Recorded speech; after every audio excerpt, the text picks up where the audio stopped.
right. Welcome back, ladies and gentlemen. This is David Patrick Harry with Church of the Eternal Logos. And tonight, we're going to be debunking a little bit of the New Age. We're going to be doing a critical analysis of the spirituality of crystals. And this is something that has been requested actually by multiple people. Diving into my research, and ironically, the people who did request this topic were all women, females. And so the crystal spirituality is quite prominent. I think all of us probably moved in and out or was tangentially aware of this sort of spiritual worldview. It's even affected one of my close friends, still one of my best friends. Not exactly quote-unquote Christian. I would say he has those Christian values, but still sort of wrapped up in that perennialism. He loves rocks and crystals. If you go to his house, he's got crystals everywhere. He's got Himalayan salt lamps in every room.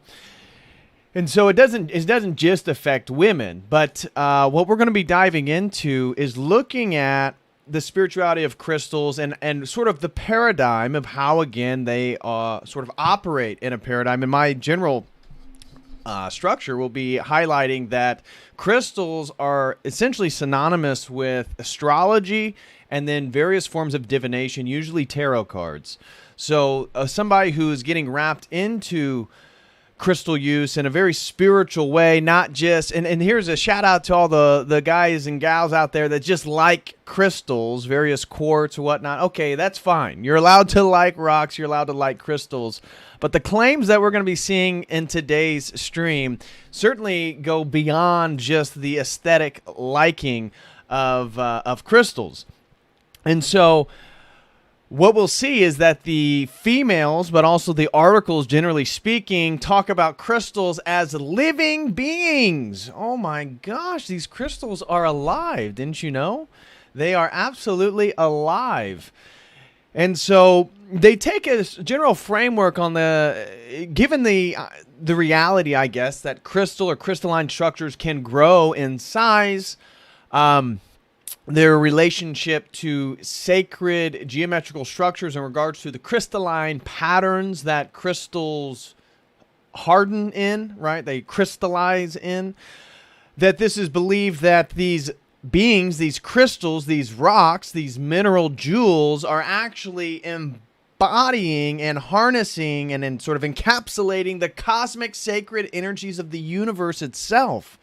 And so these things are then tuning forks. These crystals, the reason why you need crystals in your life, the reason why you need crystals in your pocket, the reason why you need crystals on your wall is because crystals heal. Crystals heal. And the way that it's believed that these crystals heal is, again, getting back to this general framework, you have to realize that they believe in astrology.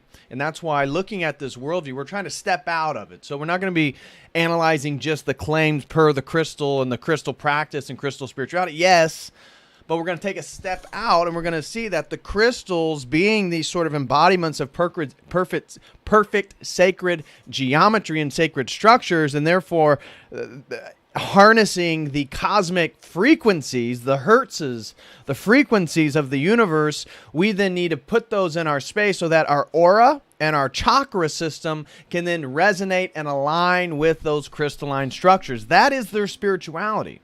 But that only makes sense if you realize first the emanating magical sympathetic correspondential worldview that they live in, and that astrology is real.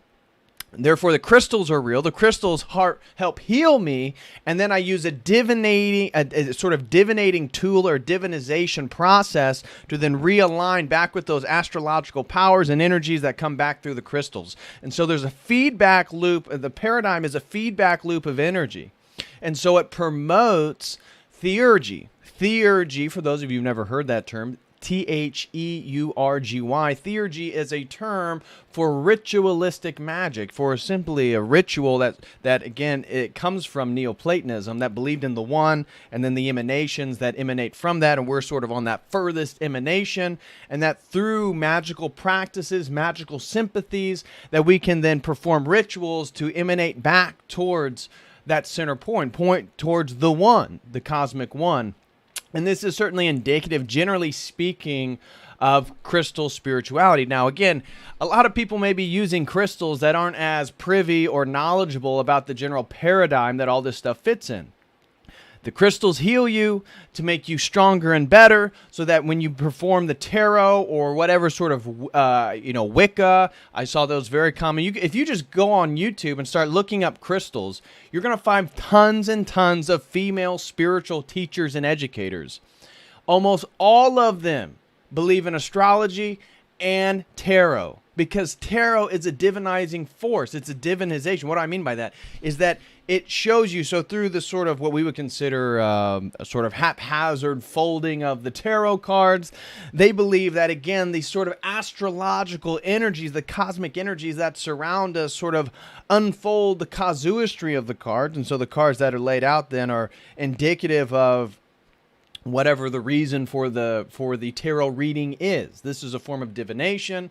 And so that's what I mean. It's important when we talk about crystals to realize that astrology, crystals, and then divination could be tarot, could be Wicca, could be rituals, could be whatever. A divinization process of allowing people to perform theurgy is all part of this same worldview. And so that's what we're going to be looking at. So crystals, they believe, are living beings, which again, we're going to reject them being living beings. And the way that they describe them as living is just that they're growing in size, right? Well, a lot of things grow in size. Icebergs grow in size. Do we believe icebergs are alive? Well, no. And if you ask them, iceberg isn't perfect, sacred, geometrical structures either. That's these crystals. So they believe the crystals are alive. They totally redefine, again, the definition of life, the biological definition of life. They don't use that definition to obviously argue that crystals are alive, because biology wouldn't say that crystals are alive. They advocate, as we'll listen to multiple women talking to your crystals. These crystals heal. They have their awareness, and they amplify the energies, the mental energies that you can then funnel into them. And so, again, this is a part of what is called a correspondential worldview, or a sympathetic worldview. That is that like affects like. And to a degree, we don't, as Christians, we don't deny that there is a sort of mechanism of this in the universe. I mean, to some degree there is. And that's why magic is efficacious. Now, obviously, we would consider it ultimately demonic and disadvantageous for the long-term state of one's soul. But these crystals are believed to be living beings, tuning forks, so they harmonize so that's already rooted then in a new anthropology of the chakra systems and these sort of auric fields. And also to a degree, there's a lot that we're going to hear today that we sort of don't disagree with, right? A lot of the people who are really into crystals believe that the world is like it's filled with divine energy and cosmic energy, and again, we as Orthodox Christians, Yes, it's all filled with divine energy. Divine energy is what's maintaining and sustaining the creative world itself. The problem is we worship the creator, not the creation. And so within everybody I list to that believes in crystals, not a single god, not like a personalized god. The only thing that would come close is their understanding of the goddess, or Gaia, or Mother Nature, or various, again, because a lot of them kind of view these different deities of different world religions as like sort of psychological projections or archetypes or something like that. But I never heard, I will just claim for me, I never heard in my preparation for today's stream, nobody referring to a personalized God or a God that was distinctly separate from creation, right? We worship a creator, not a creation. The general description that they would have for God, about as close as you could get, is its energy. God is energy. Therefore, God is the energy that creates the sacred structures that then the crystalline crystals crystallize in. And therefore, that's why that's sacred. And therefore, then the divinization, the use of tarot, magic rituals, sympathetic relationships, correspondential reality, that's okay, because that's then how we harmonize through the energies back to the astrological or the sort of cosmological source of these energies, these divine energies. And again, so then you see it come back. So the astrology then pushes those energies back. So about as far as they'll go in regards to describing God is energy. Makes sense given what they say they believe in. And so these crystals are then sacred energy structures. The crystals are the structures that crystallize, hold physical form of these divine energies. Now, obviously, if you could ask somebody, well, why are these energies, why is sacred structure sacred? Why are sacred geometrical structures divine?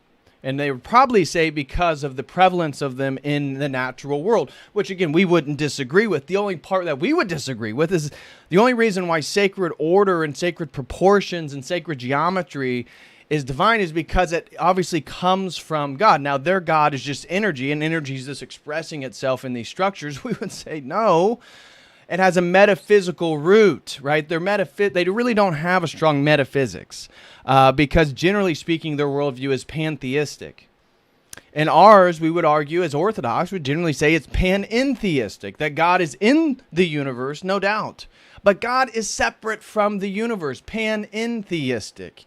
It's in the creation, but it's beyond the creation itself. That's a little bit closer to an Orthodox worldview, and some of them may have a sort of panentheistic worldview, but they no doubt have a moral relativism. So this whole crystal spirituality tied to tarot or Wicca or witchcraft or yoga or whatever, just ritualistic astrology, it has no morality tied to it. So as I analyze the paradigm of this sort of spirituality of crystals, I noticed that, as we would expect, the paradigm is monistic. It privileges unity over multiplicity. And so it then has the general framework that we then are divine beings. The idea that I'm David Patrick Carey is an illusion. I need to wake up to realize that is an illusion. Therefore, I can wake up to my divine cosmic self. And that's why you'll see it. Often they rename themselves Astral Star Child, Pleiades daughter, whatever it is. I don't know what they're going to name themselves, but you see part of the spiritual worldview is like you realize who you think you are is ultimately an illusion. Sometimes they'll add or create a new name, a new identity for themselves.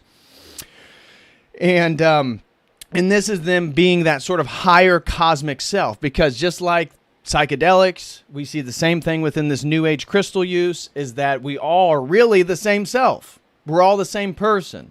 And so in the pursuit of your own individuality and your uniqueness, you realize that who you are and the unique person with the unique name actually isn't who you are. So that throw that away. And then you actually are this divine cosmic self, which then everybody is that divine cosmic self. So then you're just waiting for everybody to realize their divine cosmic self. And because you are the divine cosmic self, you just pursue your own will. And that's where then this whole use of the divinization tools is often a sort of ritualistic approach for one's desires, because the law of attraction and all this stuff is wrapped into the spirituality of crystals. The crystals harmonize you to certain frequencies. These are sacred structural frequencies from the divine energy of the universe.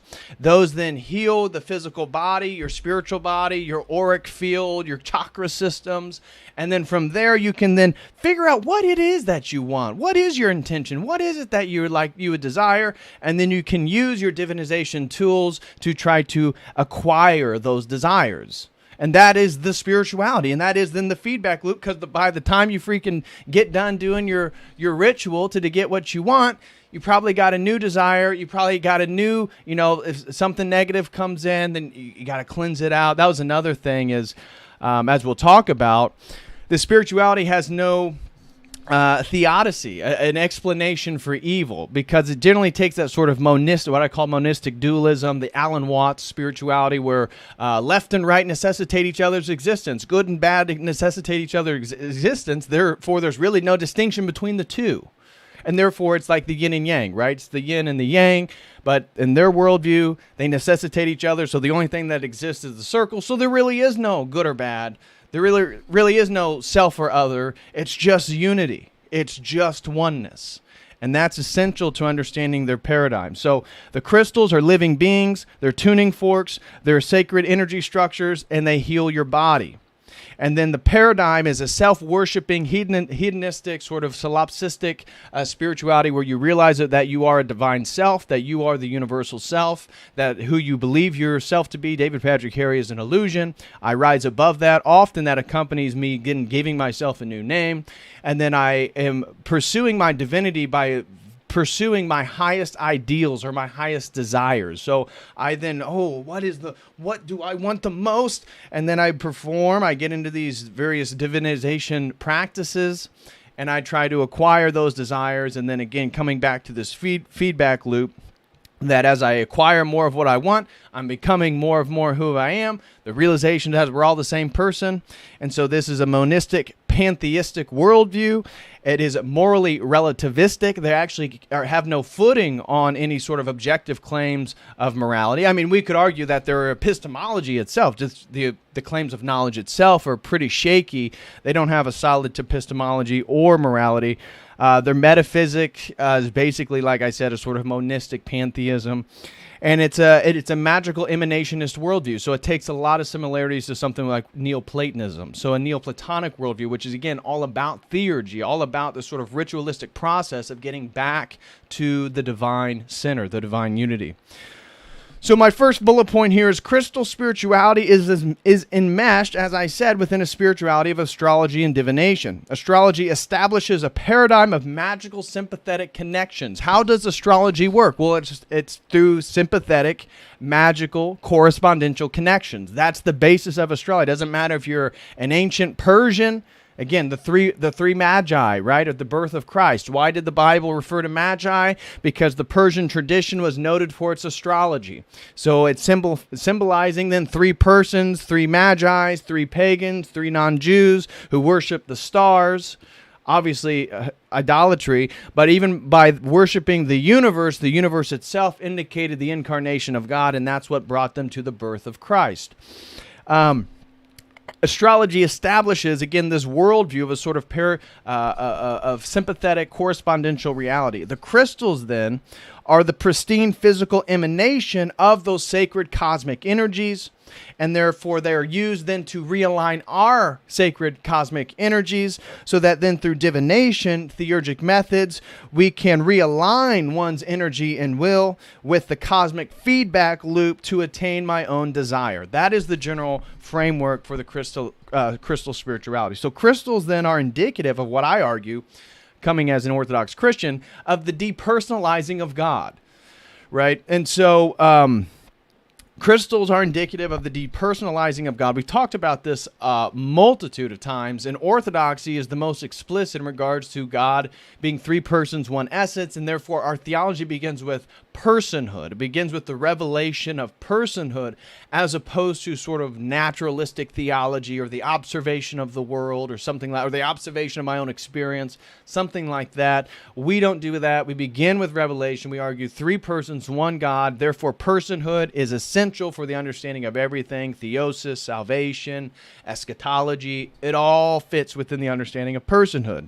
So then we have a very personal God. Well, the crystalline spirituality doesn't have a personal God. As I said, God is energy, abstract energy. Guys, smash that like for everybody who's here. Smash that like while people are here. I hope you all enjoying this. I'm almost through my my monologue here. Crystals are indicative of the depersonalizing of God because, one, they don't have a personal God. They have some sort of energy God. But then you're supposed to then talk to your crystals, right? So they deliberately interact with inanimate objects as if they're animate. And they think we're crazy because we pray to a deity that we believe to be three persons with one essence. Meanwhile, they are literally in their room talking to their crystalline quartz and believing that their words and their auric field and their energies are being sucked in by that crystal, and it's expanding and it's proliferating and it's magnifying that sort of energetic reality that person has. That's literally what they believe.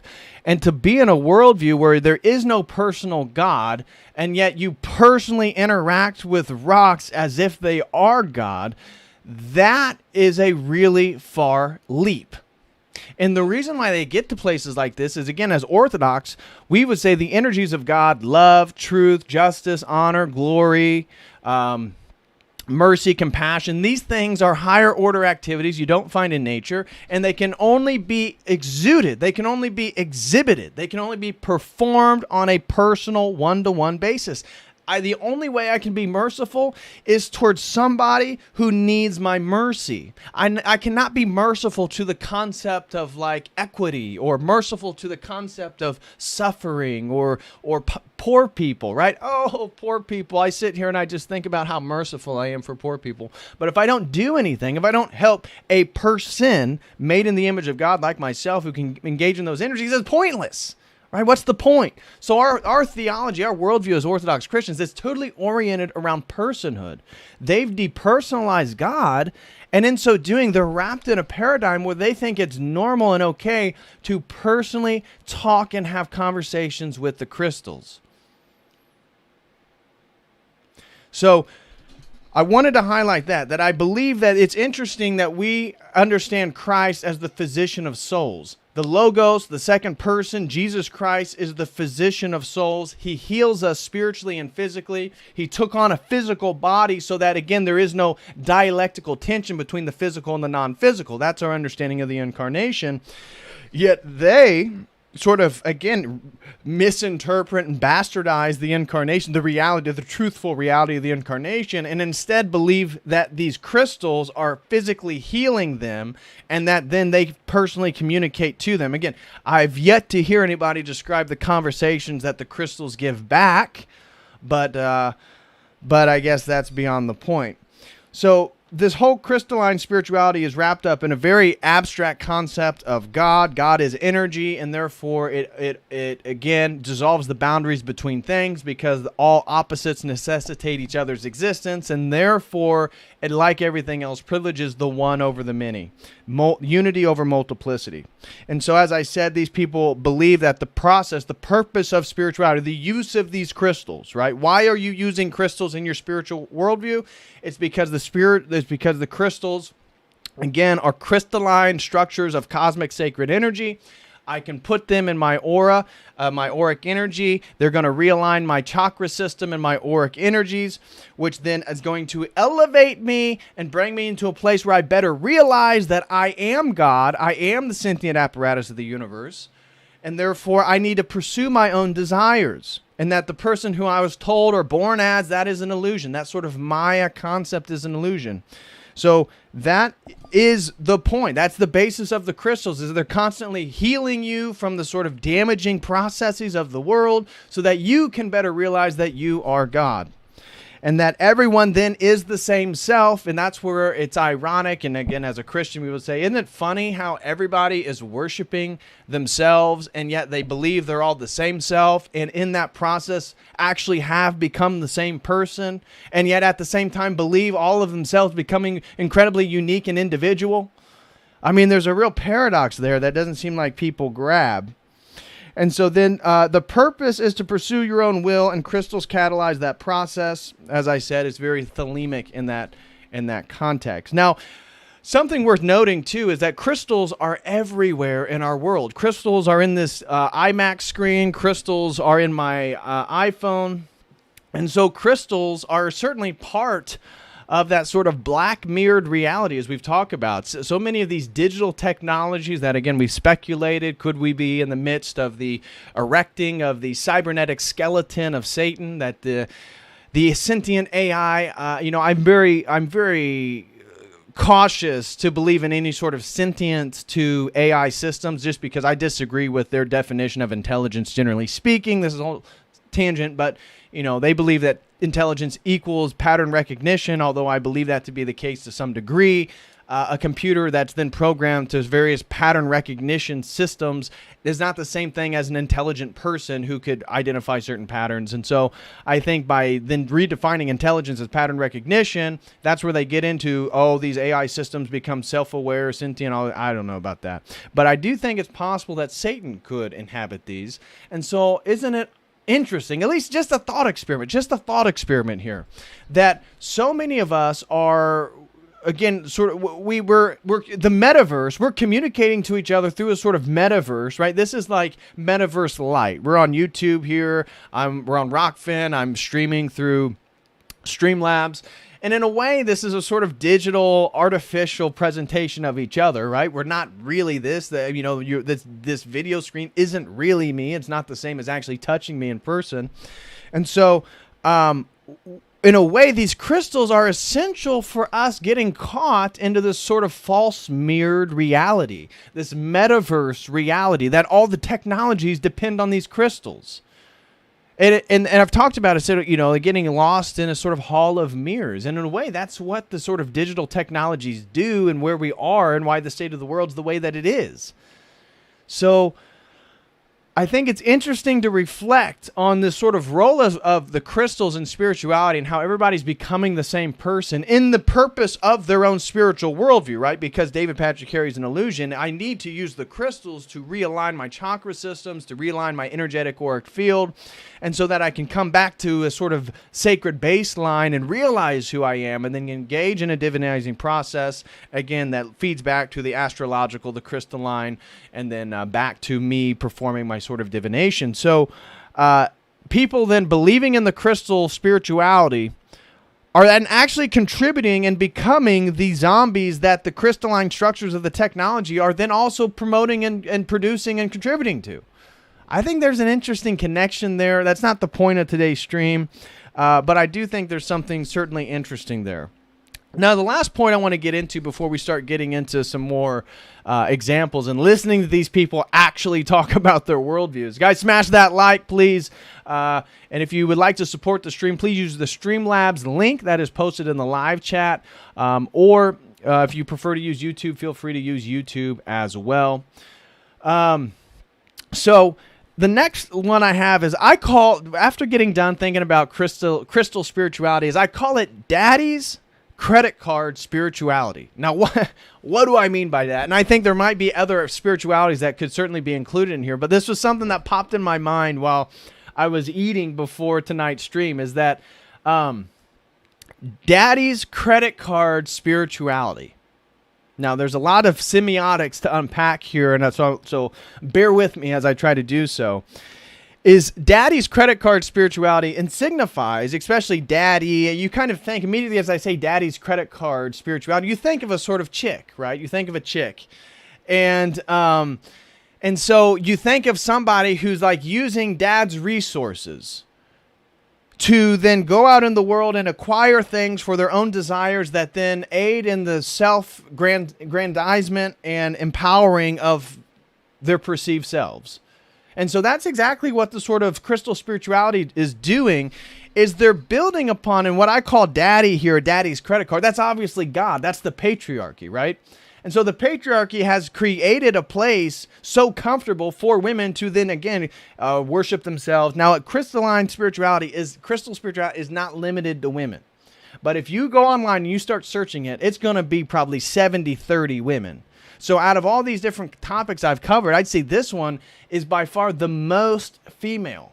The crystal spirituality is by far the most female. And so what I call crystal spirituality, then Daddy's credit card spirituality, is because it relies on the concepts of energies, of sacred structure, of truth, of all these different things, but it doesn't have a worldview that can account for it. This worldview doesn't answer any questions. It just allows and condones one to essentially worship oneself and pursue one's own hedonism. That is what the paradigm allows. But it's borrowing off, essentially, the patriarchal traditions that make objective claims and stand on objective foundations. Now, you may debate that. That's fine. But in a sense, crystal spirituality depends on the patriarchy. It depends on what God made to use to gratify itself. That's what the crystal spirituality is doing. It's using the world that God made to re-gratify itself. And that's exactly what the girl does who's using Daddy's credit card. And so it feels self-empowering, but actually answers few questions, like theodicy, the origin of evil. So if you ask one of these crystalline people, hey, what in regard to your spiritual worldview, like, what's your theodicy? Like, how do you explain the existence of evil? And there's only a couple routes they can take based on their fundamental presuppositions as a paradigm. So they could say that evil doesn't exist, and that would somewhat be consistent with their worldview because it is relativistic. And so then they might say that, well, evil is just a term we just use to describe the opposite of what we perceive as the good, but really they necessitate each other's existence. So again, it would say evil doesn't really exist. So the babies dying in war, pedophilia, child rape generally speaking, all the worst things, killing innocent people, killing innocent women and children, those are just instances that necessitate so we can even know what the good is. Oh, okay. So that doesn't really give any sort of anybody who then loses somebody in real life, anybody who goes through serious trauma, these answers aren't going to be worthwhile. Like somebody telling you that, oh, all that trauma you went through, you probably weren't well balanced. Were you using your crystals? Were you reading the tarot? The tarot would have told you what was going to happen. And it's like, what? So the explanation of evil is really unsatisfactory in the sense that if you were part of this crystal spirituality and something tragic in your life were to happen, in a way you have no worldview to account for it, because your spirituality is all about feeling good. And that if you're not feeling good, what they believe is dis-ease, right? So, I'm sure you've heard this word game before, that don't you know what disease is really just dis-ease in the body? And so from their understanding, all health maladies, all illness comes from dis-ease in the body. Now, to some degree, they're not totally wrong. I agree. I'm very much a naturalistic person, so I try not to have aluminum in my deodorant or various toxic chemicals. I watch what I eat. I'm very conscientious about what goes into my body. So I can understand to some degree them talking about how illness is tied to the disease of the body. Yes. Now their understanding is that then you just need a crystal to reharmonize the frequency, and then your body will heal itself, and you'll launch off into astrospace. But it's a little bit more than that. So, and that's part of this worldview. It's like, well, we can look at crystals as Christians. We can look at crystals and say, hey, crystals are pretty cool. Crystals are unique structures. Crystals are a sort of physical representation of light energy. Very cool stuff. But we don't worship crystals. Crystals only exist because of God. God is, again, the logos is the metaphysical basis. So all this sacred order and sacred geometry you're talking about, that's why it's even exists, and that's why it's even considered sacred. It's all about happiness. And if you're not happy, and if you have illness, then it's probably your fault. And so it's so interesting then, right? You look at their worldview, and the way that they would account for injustices is just to blame them on the people that are occurring to them. Meanwhile, politically, you would imagine all these people believe in equity. So at the same time, they imagine we need to restructure society due to the patriarchy so that everybody gets the same stuff.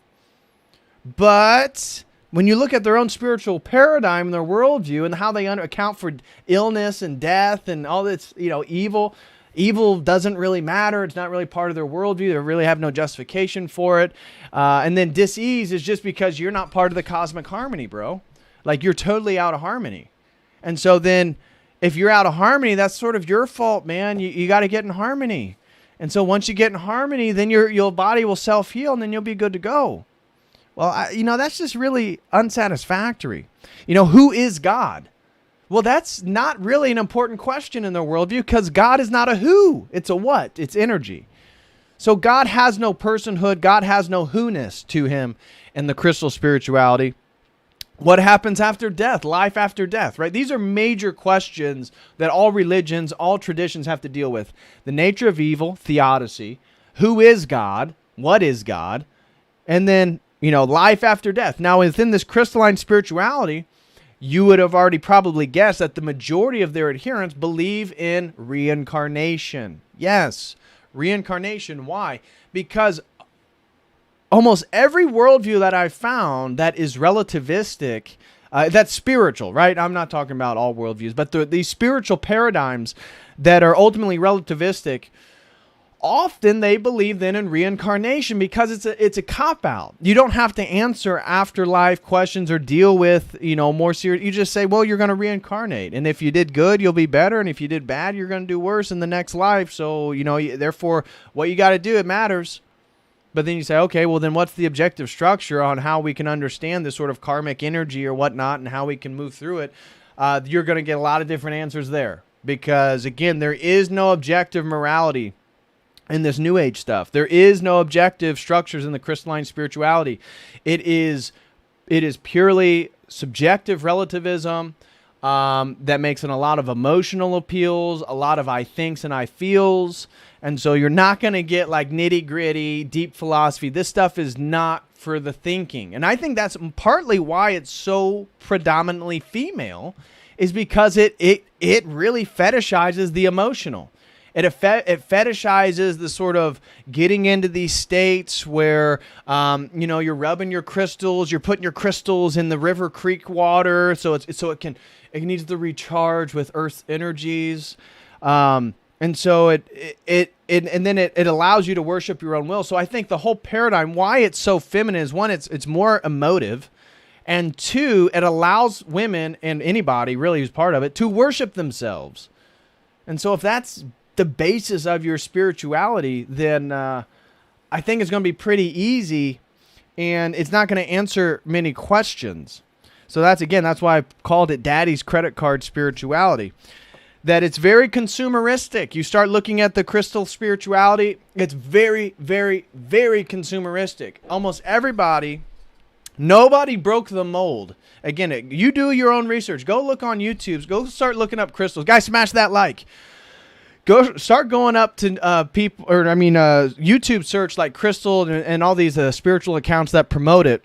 Why do they all look the exact same? So the consumerism, you can see that they are absolutely into a framework where they are consuming the sort of the characteristics and the motifs of what it is that they think they're doing. So they get the Buddhist beads, they get the tattoos, they get the piercings, they have the dreadlocks, for example, or the wall art, or it's like almost every time they fit the stereotype.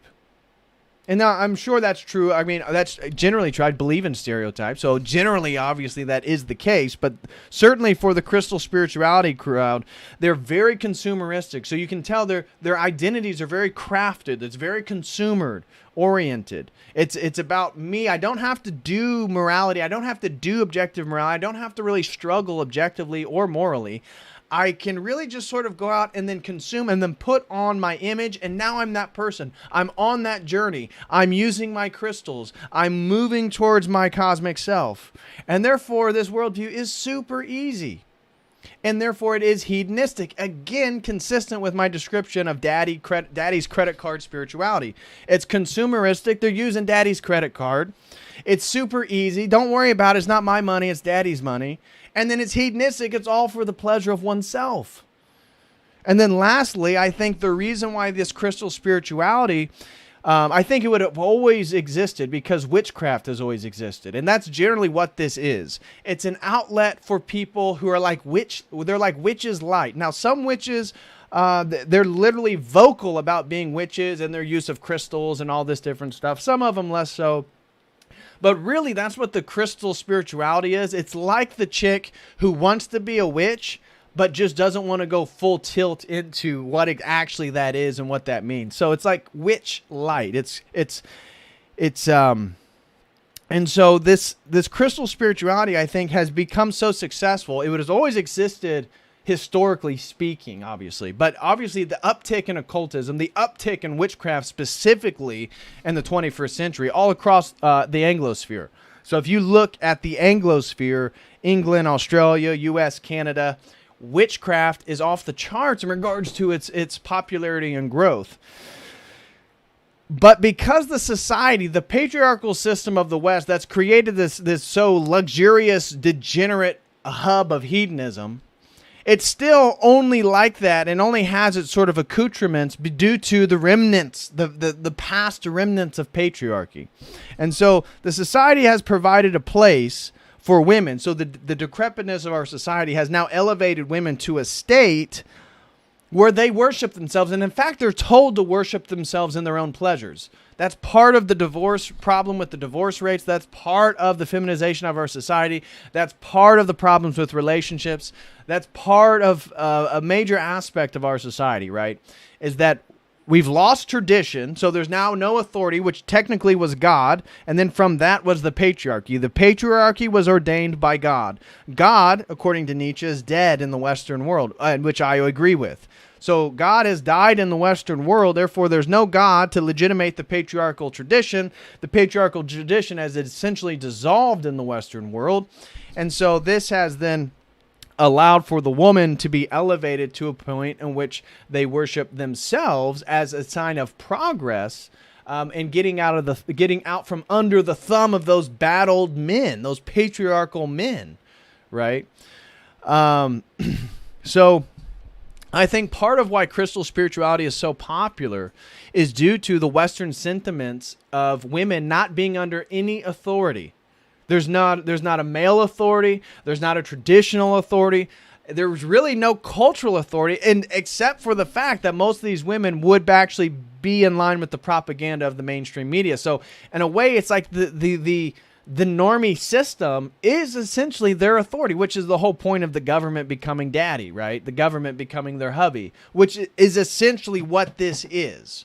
Right? This is a spirituality of women who are divorced from any sort of patriarchal or traditional system. They're reacquiring meaning in the world through their magic, through their divinizing processes, which again, they think the crystals then are healing them. The crystals are the cosmic energies that are healing them. They then perform their magic, their tarot, their rituals, whatever it be.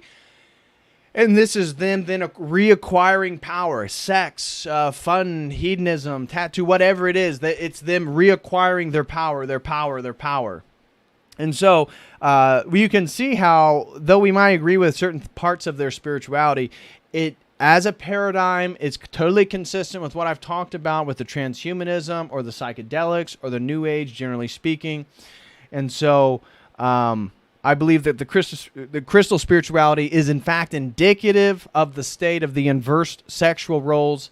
And so that's why these women then believe to continually be empowering themselves, divorced from any tradition, divorced from any religion, divorced from any philosophy that would actually give some legitimation to whatever it is they think they believe. And that's why that's why it's all relative, right? It's morally relative. It's epistemologically relative. Metaphysically, there's a general pantheism. And therefore, women are able to sort of run wild and be empowered in these zones where they're really not going to be challenged. And I think that's part and parcel of why it's so popular in the Western world. We have no tradition. We have no religion. We have no authority. And so women then are constructing their own through these systems. And so that is my opening monologue. We'll dive a little bit deeper into all this stuff in just a few. Guys, smash that like if you're here. I hope everybody's enjoying today's stream. I want to make the first quick announcement. Is something that we're going to be getting into here very, very soon. So potentially tomorrow or Wednesday. We all know that the kids are going back to school, right? The fall semester is just starting right now. So what I am doing is I am creating my own COTEL semesters from this point forward. And so the courses, I'm essentially going to provide academic lectures, 12 of them, like we're in a semester. The first one's going to be either tomorrow or Wednesday, and we're going to move through an entire semester of an introduction to world religions. And so what I'm going to do is provide an hour of content for free. Tomorrow or Wednesday is going to be lecture number 1, Introduction to World Religions, Theories of Religion, Part 1. And so there's going to be 12 parts. We're going to go through theories of religion, native traditions, shamanism, Hinduism, Buddhism, Sikhism, Jainism, Chinese Taoism and Confucianism, Shintoism. We'll get into Islam, Christianity, Judaism, and maybe some New Age or some like modern metaphysical stuff. But basically, that's what I'm going to start. So we're going to do 1 hour for free on the YouTube. So I'll prepare 1 hour of lecture information. And then the other hour and a half is basically, it's going to be on the website for members. Basic member, $5 membership. And so I'm going to move through all the world religions, and that's what we're going to do this fall semester. So every other week or so, I'm going to try to get the theories of religion. I'm going to try to get that done tomorrow or Wednesday. And then hopefully I'm going to get the native traditions and shamanism done before next Wednesday. So before a week from this Wednesday, because I'm going to St. Augustine for Jay's event. So shout out to Jay Dyer and everybody that's going to be in St. Augustine for the for that. I am going to be in St. Augustine from the 1st to the 6th. So if you're going to be at Jay Dyer's event, guys, make sure you go to St. Augustine. I can't wait to meet everybody, hang out on the beach. So my goal, I'm going to get one. My goal is to get 2 lectures done, both on YouTube and for members. We're going to get theories of religion and then the native traditions and shamanism done, so that we can then move through all those. And then next semester, next spring, we're going to work through an introduction to Western esoteric tradition. So essentially that'll take us to next summer. So in the next 2 semesters, I'm going to produce 24 lectures, academic presentation lectures, that'll take us all the way to next summer. The first one's going to be an introduction to world religions. The second one's going to be an introduction to the Western esoteric traditions, the history of Western magic, basically. And so then we can get into different topics in the future, but that's what I have planned for the next, let's see, we would say it's the next 9 months or so. So definitely make sure you then become a member. And so if you want to have access to the second half of these lectures for $5, become a member, and you'll be able to have access. Again, I have a great glossary. This is where it's like, how much do I want to give for free? How much do I want to do for the members? Because I want the member side, if you watch the $5 part, I want it to be real quality and people really appreciate they signed up. So I don't know what I'm going to do, but I got glossaries. Each tradition, I got like 20 to 50 words that I think are the most important words to know what they mean, to then dive into that area, that tradition, that religion, that whatever it is. So yeah, I'm going to try to parse how I want to do that. But again, no more than an hour worth of information on YouTube. An hour or more will be for members. So make sure you sign up. You can do so using that link right there. I also have a $25 membership for people who want to be part of our members groups where we meet twice a month and chit chat for a couple hours. So if that is something you'd be interested in, please use that. Also, guys, if anybody wants to sign up for a one-on-one session, they can do so. Obviously, this Thursday is going to be the last one for 2 weeks, because not this Thursday, but next Thursday, I'm going to be in Florida. So if you'd like to, we still have a couple slots for this Thursday or for the third Thursday from this coming Thursday, second Thursday from this coming 3 Thursdays. You can sign up then. We can work it out.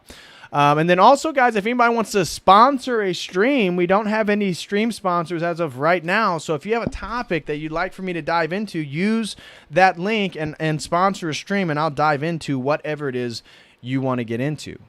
Okay, so now let's get into today's video. So I basically laid out my general framework for crystal spirituality of crystals. So I don't want to continue to go over that. Now I want to really just show you what these people who believe in it believe, and I want you to hear them in their own words. So this is not me. This is not me coming up with my own opinion. This is not me trying to bash somebody or make them look dumb. This is me just presenting what it is these people actually believe. And so for the first one, I think we're going to there we go. Okay. Let's turn the volume up. Okay, so we're going to watch this one real quick. Because it is, it's a good one. Yeah, that's what Kristen said. Prepare for some cringe. You're gonna get a lot of cringe here. So let's watch. Let's enjoy this cringe while we can. Let's get a little bit of that. A little bit of that. Okay, here we go. So enjoy. This is only a couple minutes long. We're just gonna watch the whole thing. We're just gonna watch the whole thing, and you just take it and sit back, relax, just take it in. Throw it down a super chat using that Streamlabs link, and so here it is. Of microcrystalline quartz, a semi-precious stone forged in the cavities of rocks, or is it the key to an ancient metaphysical art? Today we're going to learn a little something about crystals and how they can help heal the mind and body, for real.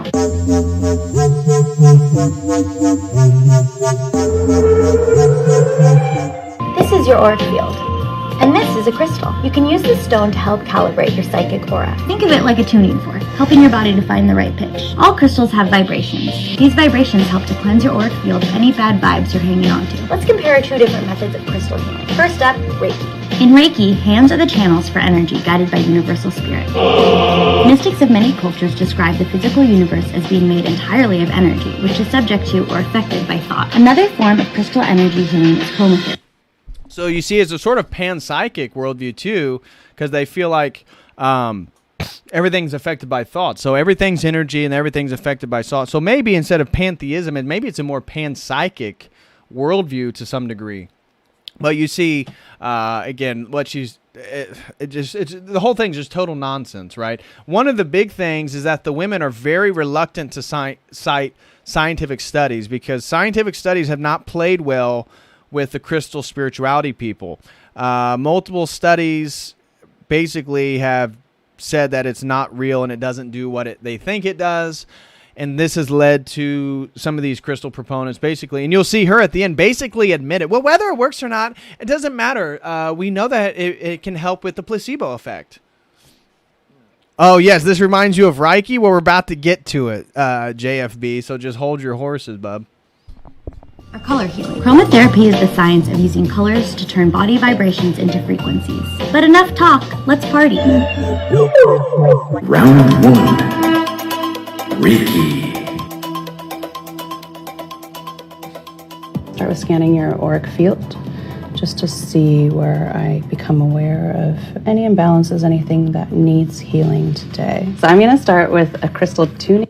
So I don't mean to be rude, but obviously I enjoy fitness and I take my fitness seriously, and I believe that my body is the temple of God and my soul, and that I have a sort of obligation to maintain my body. And so I think it's really insightful to see the healing physician here for the spiritual, the crystalline healing that she's about to offer. I think maybe she could use a few meals. She could miss a few meals. Maybe cutting back down on some sugars and carbohydrates may be beneficial. Now, again, if she has a thyroid problem, then that's one thing. But my gosh, why are we talking about crystals to heal something when it's like, you just need to watch what goes in your mouth and your body a little bit more. Right away, this is one of the reasons why medical doctors, and it's not just her, the medical field's horrible about this. Go to your hospital and have your doctor come in. I know multiple medical doctors, and they're out of shape, they're fat, they're disgusting. They're like the opposite of what you consider health. And yet, and ironically, all those doctors that I know are totally bought into the pharmaceutical industry. Not that they're like shills or they're that. I mean they've just intellectually they believe in the sort of big pharma, the whole shtick. And it's like, did they become these medical doctors? Did they become the way they were because they get into the medical field, they want to help people, and then they realize they can't because it's all corrupt and it's led by lobbyists, or, or is that just the way they are? I don't know. Not all medical doctors. I know some medical doctors. I have friends that are doctors. Shout out to Dr. Mo. He's one of the most fittest guys that I know. So it's not all medical doctors per se, but certainly we can see a pattern. Work. And I'm going to put it on a few spots within your chakra system. You'll feel a vibration in your body. How does that feel? Really nice. That one's crazy. Yeah? Probably really nice if you're on your period. Round 2. Chromotherapy. So I like to activate the crystals.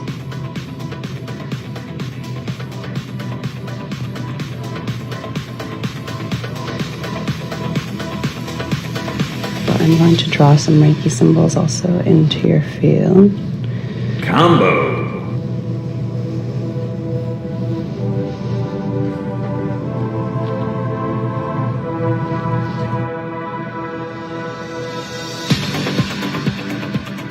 was wonderful. The sound was great. The crystals, amazing. Color therapy, love it all. Just the energy moving throughout my body. And I feel really relaxed and great right now.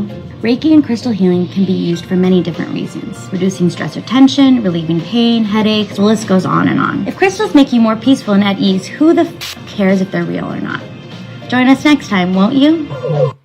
See, if they make you feel good, who cares if they're real or not? And that perfectly sums up the worldview.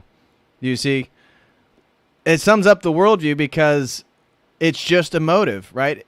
It's just how it makes you feel. It has nothing to do with whether it's real or not. They could probably care less. They as long as it makes you feel good, who cares? Who cares? It's very, very typical of all this stuff. So I thought that was a good little intro to show you what exactly all this is about. Now, there's another really good video I want to show you from the Gaia channel, and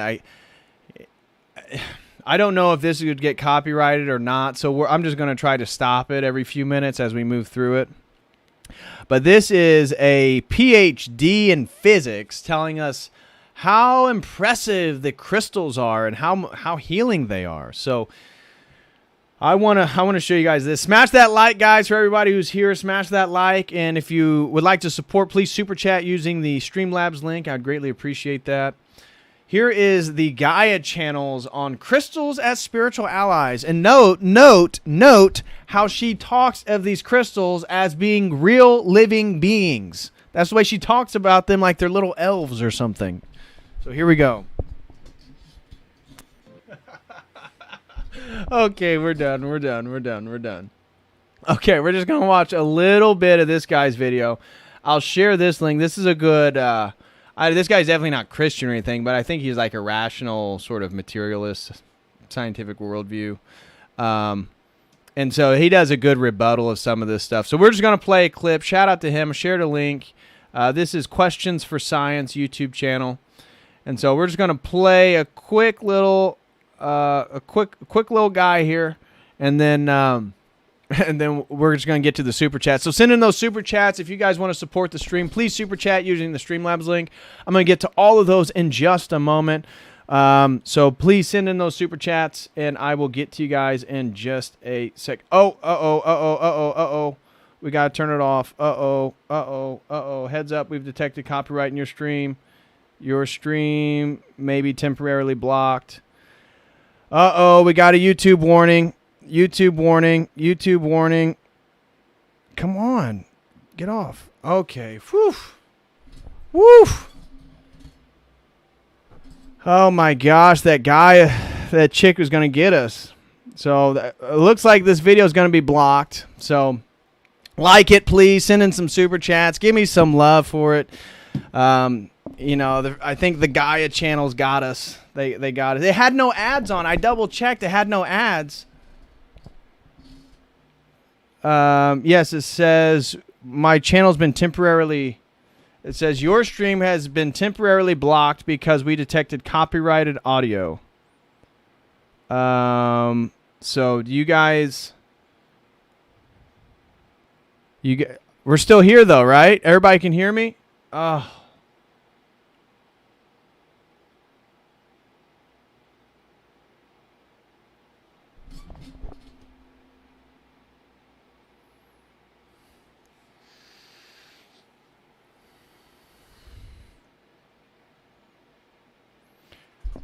All right. Rockfin fam, they got me over on YouTube, so we're going to end this one. I'm going to pull up a new one real quick. So